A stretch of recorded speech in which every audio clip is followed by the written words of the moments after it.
কি হ'ল মানে ছাৰ মই মেক্সিমাম বজাত আহিছিলোঁ ইয়াতে বজাৰ কৰিব। তাৰপিছত গাড়ীটো ইয়াতে ৰাখি কিনে মই 20 মিনিটমান টাইম চাহ খাব গ'লোঁ।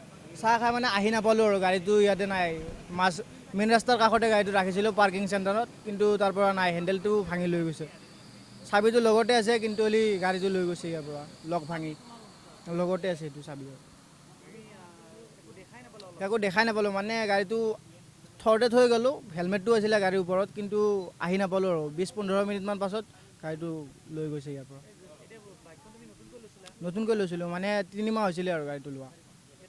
3টা কিস্তি গৈছে। অঁ, ফাইনেন্সত লৈছিলোঁ গাড়ীটো। কৰিছে ইয়াতে, চাই আছে বাৰু কি হয় কি নহয়। সেইটো গম পোৱা নাই, ঘৰৰ পৰা আহিছোঁতো, সেইটো গম পোৱা নাই কোনে কি কৰি আছে কি কৰা নাই কেনে গম পাব। CC কেমেৰা নাহে ইয়াতে, থাকিলে চালোঁ হয়, ধৰাত পৰিলোঁ হয়, কিন্তু CC কেমেৰাই নাছিলে ইয়াতে। হয়, আমি তদন্ত কৰি আছোঁ। এখন বাইক হঠাতে আমাৰ বজাত চুৰি হ'ল। কমপ্লেইনেৰে আমাক থানাত গৈ কমপ্লেইন কৰিলে, সেইমতে আমি থানাৰ পৰা আহিলোঁ, আহি তদন্ত কৰি আছোঁ। দোষীক কৰায়ত্ব কৰিবলৈ আমি যথেষ্ট চেষ্টা কৰিম, আৰু আমি দোষীক কৰায়ত্ব কৰাটো আমাৰ কৰ্তব্য, আমি কৰায়ত্ব কৰিমেই আমি যেনেকৈ হওক।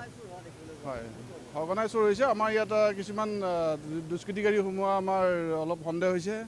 আমি যিমান পাৰোঁ আমাৰ থানাৰ ফালৰ পৰা আমি কৰায়ত্ব কৰিবলৈ আমি চেষ্টা কৰি আছোঁ। হয় হয় হয় হয়, আমি আমাৰ এইটোৰ পদক্ষেপ লৈছোঁ। আমাৰ ঊৰ্ধ্বতম কৰ্তৃপক্ষই এইটো গুৰুত্ব সহকাৰে লৈছে আমাৰ এইটো, আৰু আমাৰ এইটো জৰুৰীয়াতে তদন্ত কৰি আছোঁ আমি। আজি মাত্ৰ অলপ আগতে আমাৰ এনেকুৱা এটা চুৰি সংঘটিত হ'ল। এই বিষয়টো আমি গুৰুত্ব সহকাৰে লৈছোঁ। আমি অপৰাধীক কৰায়ত্ব কৰিবলৈ আমি চেষ্টা কৰিম।